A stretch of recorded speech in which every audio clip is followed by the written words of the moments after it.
हरे कृष्णा। आप सभी का दिन शुभ और मंगलमय हो। भगवान श्री कृष्ण और राधा रानी का आशीर्वाद आप सभी भक्तों पर सदा सर्वदा बना रहे। तो आइए सुनते हैं प्रिय श्रोताओं, पुण्य फल देने वाली आज की महात्म्य कथा और साथ ही सुनिए भागवत गीता का पाठ भी। तो प्रिय श्रोताओं, जितना समय हमारा मन भगवान के नाम, रूप, लीला, गुण और धाम में रहता है, केवल उतना ही समय ही हम पाप से मुक्त रहते हैं। तो आइए इससे संबंधित एक बहुत ही सुंदर कहानी को सुनाते हैं। एक महात्मा जी थे, उन्होंने अपने पूरे जीवन भर सिर्फ हरि भजन कीर्तन किया था। उनके आश्रम के सामने एक तालाब था। जब उनका अंतिम समय आया तो उन्होंने देखा कि एक बगुला मछली पकड़ रहा था। तो उन्होंने सोचा यह बगुला मछली को मार देगा। ऐसा विचार करके वे महात्मा उस बगुले को उड़ा देते हैं। इधर उनका शरीर छूटा तो उन्होंने नरक में जाना पड़ा। उनके चेले को स्वप्न में दिखाई दिया कि महात्मा जी कह रहे हैं कि हे पुत्र, हमने जीवन भर कोई भी पाप नहीं किया, केवल एक बगुले को उड़ा देने मात्र से उन्हें नरक मिला है। लेकिन तुम सावधान रहना, जब इस शिष्य का भी शरीर छूटने का समय आया तो वही दृश्य फिर से सामने आया। बगुला मछली पकड़ रहा था। गुरु का निर्देश मानकर उसने बगुले को नहीं उड़ाया। मरने पर वह भी नरक में पहुंचा। तब जो वहां पर एक उनके गुरु थे, उन्हें आकाशवाणी द्वारा पता चला कि गुरुजी ने तो बगुला उड़ाया था, इसलिए वे नरक गए, लेकिन हमने नहीं उड़ाया, इसलिए हमें नरक प्राप्त हुआ। पर तुम बच के रहना। जब इन गुरुजी मरने की घड़ी आई तो संयोगवश फिर से बगुला मछली मारता दिखाई दिया। गुरु ने भगवान को प्रणाम करते हुए प्रार्थना की कि हे भगवान, आप मछली में हो और आप बगुले में भी हो। हमें नहीं मालूम कि क्या सही है और क्या गलत, पाप क्या है और पुण्य क्या है, हमें नहीं पता। आप अपनी व्यवस्था स्वयं देखें, मुझे तो सिर्फ आपके चिंतन से मतलब है। बस इतना कहकर जब इनका शरीर शांत हुआ तो बैकुंठ की प्राप्ति हुई। श्री नारद जी ने भगवान से पूछा कि हे भगवान, अंततः वे नरक क्यों गए? महात्मा ने बगुला उड़ाकर ऐसा कौन सा पाप किया? उत्तर में भगवान श्री नारायण कहते हैं कि हे नारद, उस दिन बगुले का आहार मछली था, लेकिन महात्मा ने उस बगुले को उड़ा दिया और भूख से छटपटाकर बगुले का अंत हुआ। इसलिए महात्मा जी को पाप लगा, इसलिए उनको नरक जाना पड़ा। फिर नारद जी ने पूछा कि हे प्रभु, दूसरे ने तो उसे नहीं उड़ाया था, फिर भी वह नरक क्यों गया? फिर भगवान बोले कि उस दिन बगुले का पेट भरा हुआ था, वह केवल विनोदवश अपनी खुशी के लिए मछली को पकड़ रहा था, उसे उड़ा देना चाहिए था, लेकिन शिष्य ने उसे नहीं उड़ाया और इस पाप के कारण उसे नरक मिला। फिर नारद जी ने पूछा कि हे प्रभु, और तीसरा? भगवान ने कहा कि तीसरा मेरे भजन में लगा रहा, उसने सारी जिम्मेदारी मुझको सौंप दी। जैसा होना था वैसा ही हुआ, किंतु मुझसे संबंध जोड़ने के कारण और मेरे ही चिंतन के प्रभाव से वह मेरे धाम को प्राप्त हुआ। इसलिए हे प्रिय भक्तों, पाप पुण्य की चिंता में समय ना गंवाकर जो निरंतर हरि चिंतन में लगा रहता है, वह प्रभु के परम धाम को प्राप्त होता है। जितना समय हमारा मन भगवान के नाम, रूप, लीला, गुण और धाम में रहता है, केवल उतना समय ही हम पाप से मुक्त रहते हैं। इसलिए सदैव हरि नाम लेते रहें, हरि चर्चा करते रहें, हरि कथा सुनते रहें। तो हे प्रिय श्रोताओं, ज़्यादा से ज़्यादा नाम जाप करते रहिए। याद रखिए, कलयुग केवल नाम धारा, सिर्फ नाम जप करके भक्ति, प्रेम, मुक्ति, शक्ति सब पाया जा सकता है। इसलिए प्रेम से, मन से, भाव से हर सांस के साथ जप करते रहिए हरे कृष्णा कृष्णा कृष्णा हरे हरे, हरे रामा रामा रामा हरे हरे। तो उम्मीद करती हूँ आपको यह कहानी अच्छी लगी होगी। तो आइए सुनते हैं भागवत गीता का पाठ। यदि कोई दुराचारी भी भागवत भक्त बन जाए तो वह भीतर जाता है। केवल अर्जुन से कहते हैं, सुन पार्थ, क्योंकि तुम दोस्त रहित हो, इसलिए मैं तुम्हें विज्ञान सहित ज्ञान का वह गहरा रहस्य बताता हूँ, जिसे जान लेने के बाद इस कष्ट भरी संसार से मुक्त हो जाएगा। यह ज्ञान अनश्वर है, यह ज्ञान सबसे बड़ा ज्ञान है, यह ज्ञान ही सबसे बड़ा रहस्य है, यह सबसे अधिक पवित्र है। इसे केवल प्रत्यक्ष अनुभव द्वारा ही जाना जा सकता है। यह धर्म के अनुकूल है, इसका अभ्यास करना भी बेहद सरल है। जो लोग इस मार्ग में श्रद्धा नहीं रखते मुझ तक नहीं पहुंच पाते हैं और इस जन्म मरण रूपी संसार में ही फंसे रहते हैं। मैं ना तो दिखाई देता हूँ और ना ही मेरा शब्दों यानी साधनों द्वारा वर्णन किया जा सकता है। उसी अव्यक्त रूप से मैंने सारी सृष्टि का व्यापक किया हुआ है। सभी प्राणी मुझ में ही निवास करते हैं, लेकिन मैं उनमें निवास नहीं करता और फिर भी सभी अस्तित्व में आई वस्तुओं का निवास मुझ में ही है। मेरे इस दिव्य रहस्य को देख मेरी आत्मा, जो कि सभी जीवों का मूल है, उन सब जीवों को संभाल लेते हुए किंतु वह उनमें निवास नहीं करती। इस बात को समझ ले कि जिस तरह सब और चलती हुई तेज हवाएं सदा ही आकाश में स्थित रहती है, वैसे ही सभी अस्तित्व में आए वस्तुएं मुझ में निवास करती हैं। अपनी प्रकृति को वश में रखते हुए मैं इन जीवों के समूह को बार बार उत्पन्न करता हूँ, जो मेरी प्रकृति के वश में होने के कारण बिल्कुल बेवश है। यह कर्म मुझे बंधन में नहीं डालते, क्योंकि इन कर्मों में मैं लिप्त नहीं होता।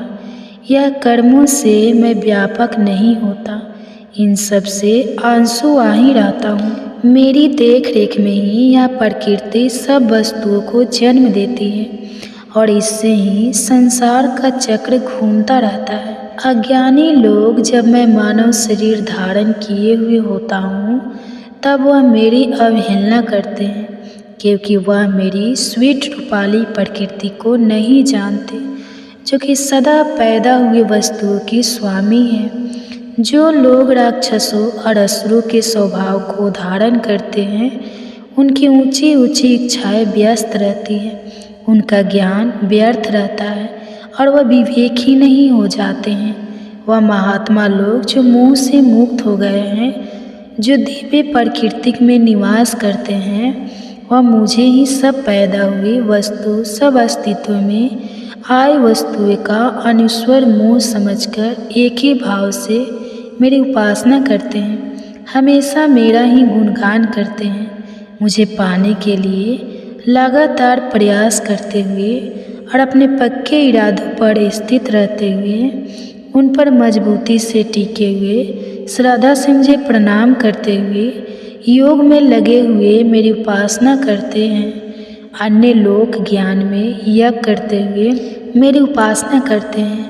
वह मुझे एक रूप वाला और अनेक रूप वाला और सभी दिशाओं की ओर मुख किए हुए जानकर अनेक प्रकार के तथा पूर्ण विश्वास से मेरी उपासना करते हैं। मैं ही कर्म कांड हूँ, मैं यज्ञ हूँ, मैं ही पितरों के लिए पिंडदान, मैं ही औषधि हूँ, मैं ही मंत्री हूँ, मैं ही गलत हूँ, मैं ही अग्नि हूँ, मैं ही आहुति हूँ, मैं इस संसार का पिता और माता हूँ, मैं ही आश्रित आता हूँ और मैं ही ज्ञान का लक्ष्य हूँ, मैं ही पवित्र करने वाला हूँ और मैं ही ओम ध्वनि, मैं ही वेद हूँ, मैं लकी हूँ, मैं ही पालन करता हूँ, मैं ही स्वामी हूँ, मैं ही स्वामी हूँ। वह निवास स्थानों में मैं ही शरण हूँ और मैं ही प्रिय बंधु और प्रिय मित्र भी हूँ। मैं ही उत्पत्ति और विनाश का कारण भी हूँ। मैं ही विश्राम का स्थान हूँ और मैं ही अनश्वर बीजी हूँ। मैं ही गर्मी देता हूँ और मैं ही वर्षा को रोकता और छोड़ता भी हूँ। मैं अमृता और साथ ही मृत, जो भी हो सत्य असत्य पदार्थ और आत्मा भी मैं ही हूँ, जो 3 वेदों को जानने वाला है, जो सोमरस का पान करता है और जो सब पापों से मुक्त भी हो चुका है। वह लोग यज्ञ द्वारा मेरी उपासना करते हुए स्वर्ग पहुँचने के लिए मेरी ही प्रार्थना करते हैं। वह लोग स्वर्ग के पवित्र लोक में जाते हैं और वहाँ देवताओं को मिलने वाले सुख का आनंद लेते हैं। उस विशाल और भव्य स्वर्ग लोक का आनंद भोगने के बाद जब उनका पुण्य समाप्त हो जाता है तब वह फिर इस संसार में वापस लौट आते हैं। इस तरह शास्त्रों में बताए धर्म का पालन करते हुए और सुख भोगने की इच्छा रखते हुए वह जन्म मरण के आंगन को प्राप्त करते। लेकिन जो भक्तजन इस काम भाव से मेरे ही चिंतन करते हैं उन लोगों की सभी प्राप्त इच्छाओं का भार और जो भी उन्होंने प्राप्त कर लिया है उनकी सुरक्षा का भार स्वयं मैं अपने ऊपर लेता हूँ। उनके जीवन की सभी इच्छाओं को मैं स्वयं पूरा करता हूँ। अन्य देवताओं की जो भक्ति पूरी श्रद्धा से वासना करते हैं वह भी मेरी ही उपासना करते हैं। यह और बात है कि उनकी उपासना ठीक विधि के अनुसार नहीं होती। मैं ही सभी यज्ञ को भोगने वाला हूँ और मैं ही उन जगहों का स्वामी भी हूँ। लेकिन जो लोग मुझे मेरे असली रूप में नहीं जानते वह नीचे गिर जाते हैं और पूर्ण जन्म को प्राप्त करते हैं। देवताओं के उपासक देवताओं को प्राप्त करते हैं, अस्त्रों के उपासक पितरों को प्राप्त करते हैं और जो मेरी उपासना करते हैं वह मुझे को प्राप्त करते हैं। जो कोई मुझे प्रेम और श्रद्धा से पत्र फूल फल ये केवल ही चढ़ाता है उसके प्रेम और श्रद्धा से दिए गए उस पार को मैं खुशी से प्राप्त करता हूँ। जो कुछ तू करता है, जो कुछ तू खाता है और जो कुछ तू यज्ञ करता है, जो कुछ तू दान देता है या जो भी तू तपस्या करता है उन सभी को तुम मुझे दिए जा रहा। पाठ समझकर करता जा। ऐसा करने से तो उन सभी शुभ और अशुभ, उन सभी अच्छे और बुरे परिणामों से मुक्त हो जाएगा जो कि कर्म बंधन के कारण है। अपने मन को कर्म के फल के त्याग के मार्ग में दृढ़ता पूर्वक की तरह लगातार मुक्त हो जाएगा और मुझे को प्राप्त हो जाएगा। मैं सभी प्राणियों के लिए तो एक जैसा ही हूँ। मैं कभी किसी से पक्षपात नहीं करता। मुझे ना तो किसी के द्वेष है और ना ही किसी से प्रेम है। लेकिन जो पूरी भक्ति से मेरी उपासना करते हैं वह मेरे अंदर है और मैं भी उनके अंदर ही हूँ। यदि कोई बड़े से बड़ा दुराचारी भी पूरी श्रद्धा और भक्ति से मेरी उपासना करता है तो उसे धर्मात्मा ही समझना चाहिए, क्योंकि उसने अच्छा निश्चय कर लिया है और जल्दी धर्मात्मा बन जाता है और उसे शांति और परम गति भी मिल जाती है। इस बात को तो निश्चित रूप से समझ ले कि मेरी भक्ति कभी भी नष्ट नहीं होती और जो लोग मेरी शरण में आते हैं वह सभी परम गति को पा लेते हैं। इस अस्थायी और दुख भरे संसार में आकर अब तुम मेरी उपासना कर, मेरी पूजा कर। इसलिए हे पार्थ, मन को मुझ में फिर करके मेरा भक्त बन, मेरी उपासना कर। इस प्रकार अपने आप को अनुशासन में रखते हुए मुझे अपना लक्ष्य बनाकर तू मुझ तक पहुंच जाएगा। इसी के साथ भागवत गीता पाठ का 9वां अध्याय खत्म होता है। बाकी के अध्याय भी आपको जल्दी चैनल पर देखने को मिलेंगे। इसके लिए चैनल को सब्सक्राइब जरूर करें ताकि अगले अध्याय आपसे कभी भी मिस ना हो। और यदि आप काफ़ी समय बाद यह वीडियो को देख रहे हैं तो आपको बाकी के अध्याय आपको हमारे चैनल की भागवत गीता प्लेलिस्ट में मिल जाएंगे और कमेंट्स में आपको हमारे द्वारा किया गया यह यत्न कैसा लगा यह ज़रूर बताएं। तो मैं मिलूँगी आपको अगले अध्याय में। दर तरीके से बताते हैं। उसे यह भी बताते हैं कि मृत्यु के समय मनुष्य का ध्यान रहता है।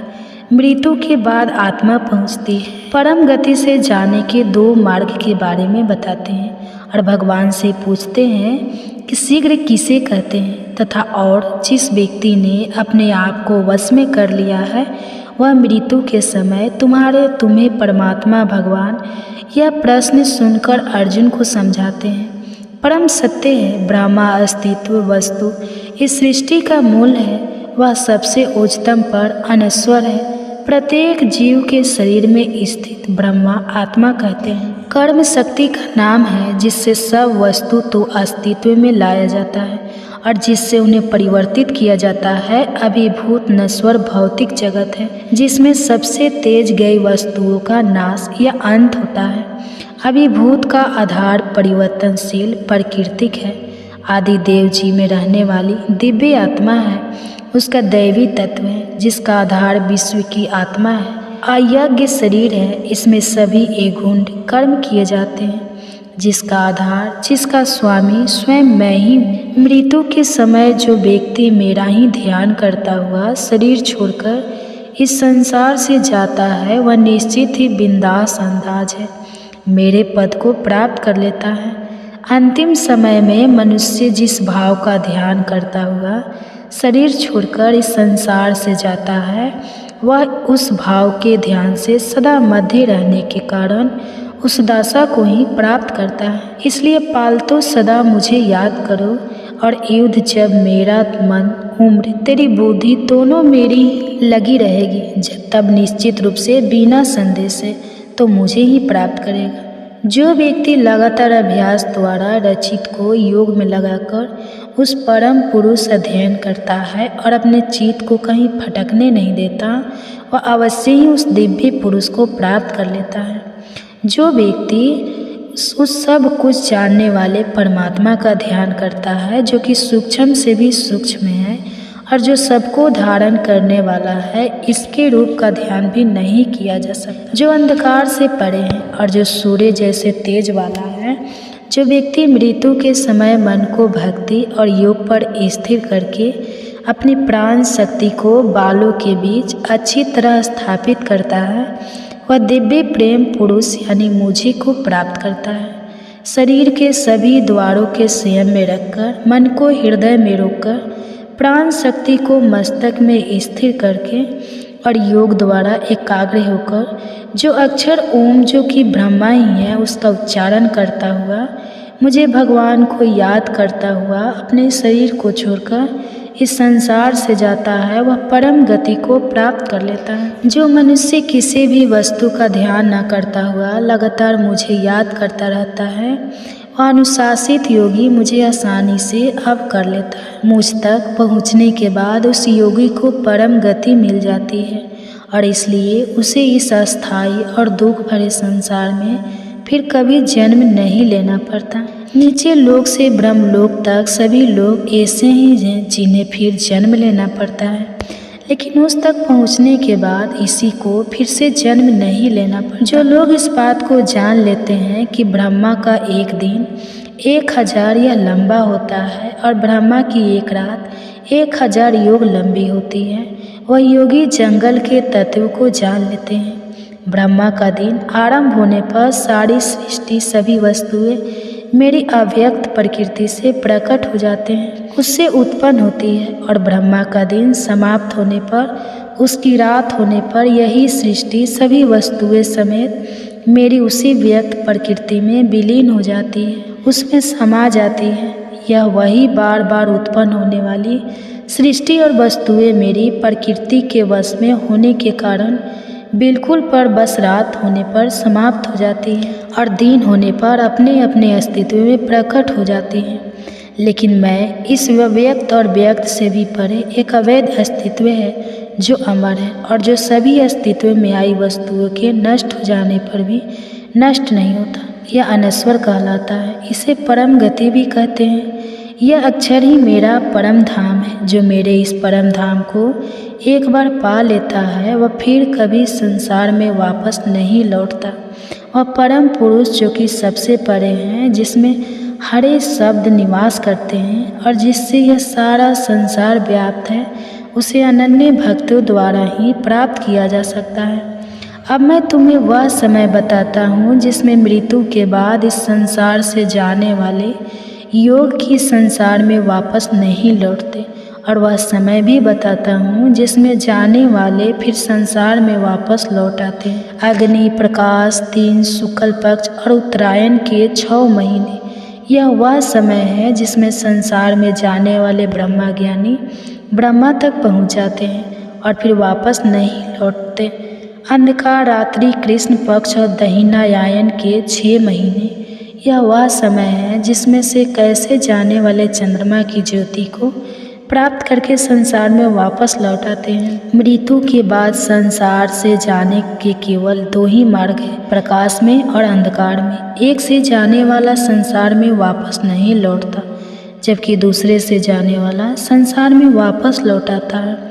जो योगी इस दोनों मार्गों को जान लेते हैं वह फिर कभी किसी भ्रम में नहीं पड़ते, इसीलिए फालतू योग में जुटा रहा है। यह सब जान लेने के बाद योगी वेदों के अध्ययन, यज्ञ, तप और दान के पुण्य से मिलने वाले फलों के भी परे पहुंच जाता है और सनातन परम पद को पा लेता है। इसी के साथ भागवत गीता का 8वां अध्याय खत्म होता है। बाकी के अध्याय भी आपको जल्दी चैनल पर देखने को मिलेंगे। इसके लिए चैनल को सब्सक्राइब जरूर करें ताकि अगले अध्याय आपसे कभी भी मिस ना हो। और यदि आपका भी समय बाद इस वीडियो देख रहे हैं तो बाकी के अध्याय आपको हमारे चैनल के भक्ति प्लेलिस्ट में मिल जाएंगे और कमेंट्स में आपको हमारे द्वारा किया गया यह यत्न कैसा लगा यह जरूर बताएं। तो मैं मिलूँगा आपको अगले अध्याय में।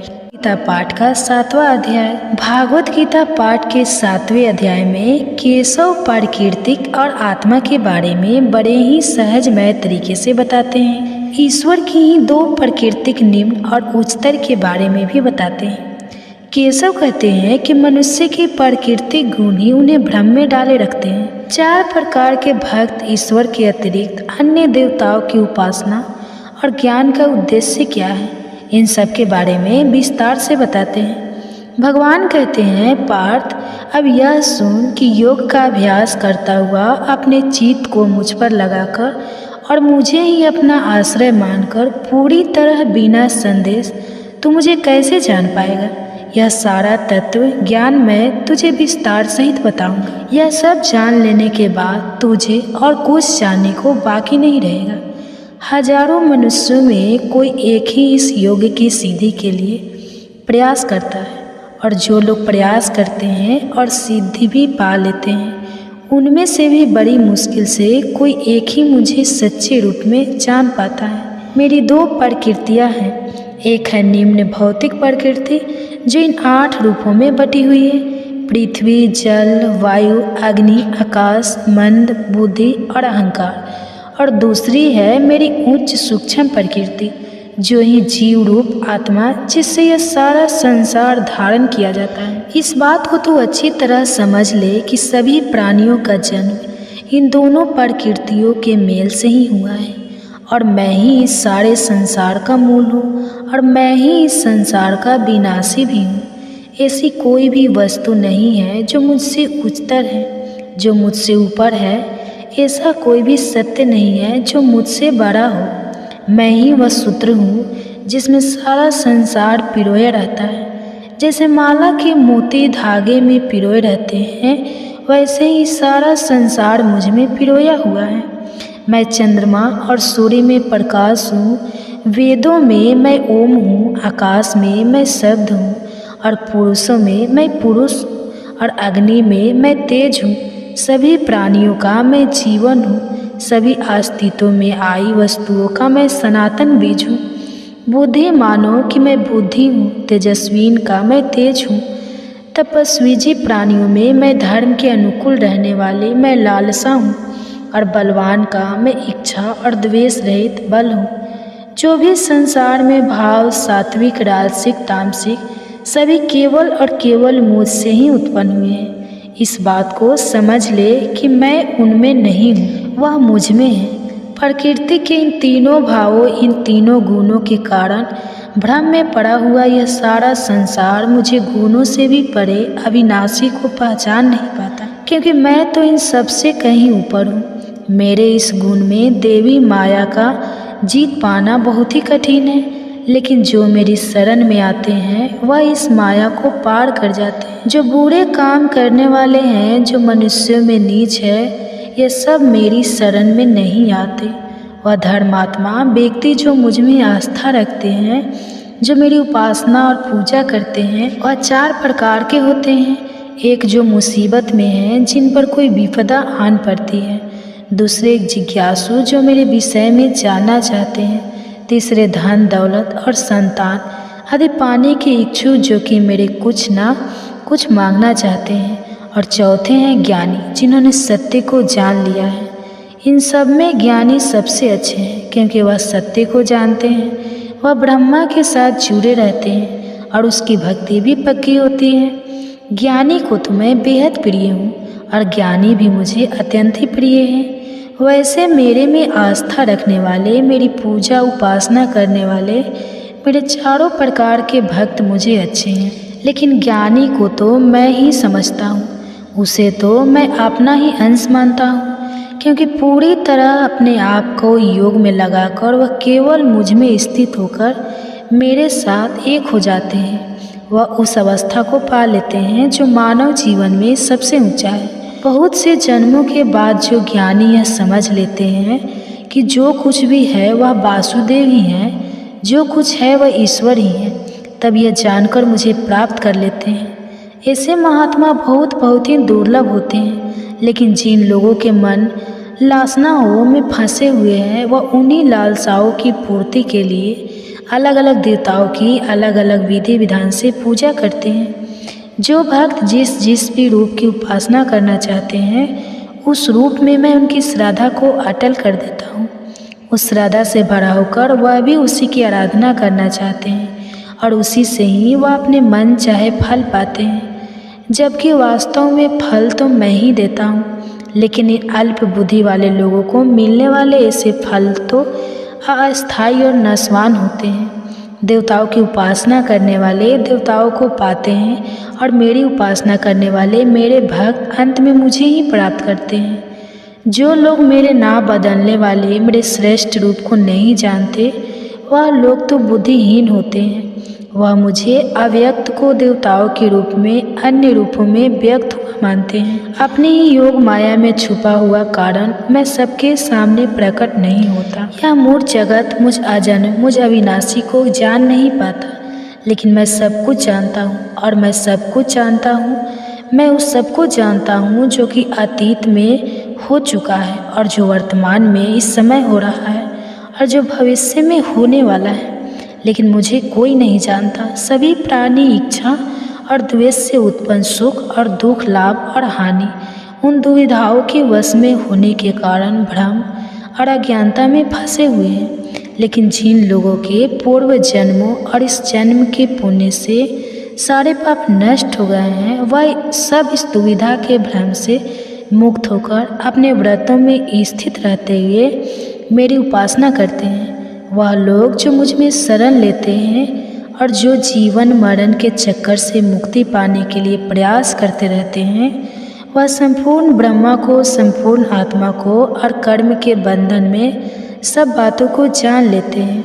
वह लोग जो कि मुझे इस रूप में जानते हैं कि मैं ही वह एक हूँ जो इस भौतिक जगत का, सभी देवताओं का, सभी यज्ञों का नियम और नियंत्रक हूँ। वह लोग योग में अपने चित्त को लीन करके मृत्यु के कठिन समय में भी मेरा ज्ञान बनाए रखते हैं। इसी के साथ भागवत गीता का 7वां अध्याय समाप्त होता है। बाकी के अध्याय भी आपको जल्द ही चैनल पर देखने को मिलेंगे। इसके लिए चैनल को सब्सक्राइब जरूर करें ताकि अगले अध्याय आपसे कभी भी मिस ना हो। और यदि आप काफ़ी समय बाद यह वीडियो देख रहे हैं तो बाकी के अध्याय आपको हमारे चैनल की भागवत गीता प्लेलिस्ट में मिल जाएंगे। और कमेंट्स में आपको हमारे द्वारा किया गया यह यत्न कैसा लगा यह ज़रूर बताएं। तो मैं मिलूँगी आपको अगले अध्याय में। भगवान शरीर और मन के निरंतर जागरूक रहने की आवश्यकता के बारे में बताते हैं। आत्म उद्धार ध्यान योग के उपाय, ध्यान योगी के लक्षण, मन की चंचलता का प्रशिक्षण और उसी मन को वश में करने के उपाय के बारे में भी बताते हैं। श्री कृष्ण अर्जुन से कहते हैं, जो मनुष्य कर्म के फल की इच्छा ना रखते हुए अपने नियत कर्तव्य और अपने कर्म को करता रहता है, जो कि उसे करना ही चाहिए, वही योगी है, वही सन्यासी है। वह सन्यासी नहीं है जो यज्ञ करना बंद करते हैं और कोई भी कर्म ना करे, लेकिन भारत तो अनुशासित कर्म ही सन्यास समझ और यह भी जान ले कि कोई भी व्यक्ति अपने स्वार्थ, अपनी सभी इच्छाओं और अपने कर्मों के फल को त्यागे बिना योगी नहीं बन सकता। जो मुनि योग तक पहुँचना चाहता है उसके लिए निष्काम कर्म को साधन बताया गया है। जब वो योग तक पहुँच जाता है तब वहाँ उस योग में टिके रहने चाहिए और वहाँ से आगे बढ़ने के लिए शांति और स्थिरता कुछ साधन बताया गया है। जब मनुष्य इंद्रियों के विषय में या कर्मों में लिप्त होकर उसमें नहीं उलझता और जब मैं अपनी सभी इच्छाओं को त्याग देता है तब कहा जाता है कि उसने योग को पा लिया है, तब हे योगी कहलाता है।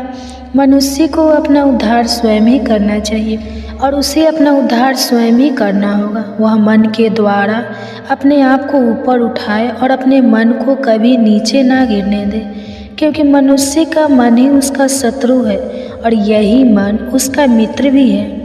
जिसने भी अपने मन को जीत लिया है उसने अपने मन पर काबू पा लिया है, उसका मन ही उसका सबसे बड़ा मित्र बन गया है। लेकिन जो अपने मन को जीत नहीं पाया है उसका मन उसी के काबू में नहीं है, उसका अपना मन ही उसका सबसे बड़ा शत्रु है। जब मनुष्य अपने मन को जीत लेता है और मन जीतने पर जब उसे पूर्ण शांति मिलती है तो उसकी आत्मा सदा समाधि में ही सीमित रहती है। वही सर्दी और गर्मी में मान और अपमान में, समुद्र दुख में, इन सभी स्थितियों में शांति रहता है। जिसकी आत्मा ज्ञान और विज्ञान अर्जित और अनुभूति यह दोनों प्रकार के ज्ञान से तृप्त हो गई है, जो स्थिर है और जिसने अपनी इंद्रियों को जीत लिया है, इसके लिए मिट्टी, पत्थर, हीरे, ज्वारत, सोना और चांदी एक जैसे हैं। इस समदर्शी मनुष्य को योग युक्त कहा जाता है, अर्थात से भगवान से जुड़ा हुआ कहा जाता है। जो व्यक्ति सभी के एक साधु रहता है, सभी को एक समान ही देखता है, उस व्यक्ति को अधिक श्रेष्ठ माना जाता है। योगी को चाहिए कि वह एक आदमी अकेले बैठकर सावधानी से मन और आत्मा को वश में रखते हुए किसी भी प्रकार से काम ना करते हुए अपने मन को परमात्मा में एकाग्र करे। किसी अच्छे और स्वच्छ स्थान पर जो कि ना ही बहुत ऊंचा हो और ना ही बहुत नीचा हो, उस पर अपना आसन बिछाकर और उसी पर बैठकर मन को एकाग्र करके चित्त और इंद्रियों को वश में करके आत्मा की शुद्धि के लिए योग्य अभ्यास करना चाहिए। अपना शरीर, अपनी गर्दन और अपने सिर को सीधा उसमें रखते हुए, बिना हिले डुले अन्य किसी भी दिशा में ना देखते हुए, अवचेतन मन से भय रहित ब्रह्मचारी व्रत का पालन करते हुए स्वयं से अपने मन को मेरी ओर मोड़ ले और केवल मुझ में ही ध्यान लगाकर मुझे ही अपनी भक्ति का परम लक्ष्य बनाए। इस प्रकार जिस योगी ने अपने मन को वश में कर लिया है वह हमेशा योग में लगा रहता है, उस शांति और उस परम निर्वाण को पा लेता है। जो मेरे अंदर स्थित है, जो मेरे अंदर मौजूद है, वास्तव में योग उस व्यक्ति के लिए नहीं है जो कि बहुत ही अधिक खाता है, और न ही उस व्यक्ति के लिए है जो बिल्कुल ही नहीं खाता। योग उसके लिए भी नहीं है जो बहुत अधिक होता है या बहुत अधिक जाता है। जिस व्यक्ति की आहार और विहार दोनों नियमित है, जिसकी सभी इच्छाएं और सभी चेष्टाएं है, इसका सोना उठना भी नियमित है, उस व्यक्ति में ऐसा अनुशासन आ जाता है जो उसके सभी दुखों का नाश कर देता है। जो व्यक्ति इस चित्र की सभी लालसा को मिटाकर अनुशासित होकर केवल आत्मा में स्थित रहता है, आत्मा की रीतिक जाता है, तब यह योग में लीन कहलाता है। जैसे बिना हवाले स्थान में रखते हुए दीपक किलो स्थिर रहती है, वैसे ही वह योगी भी स्थिर रहता है।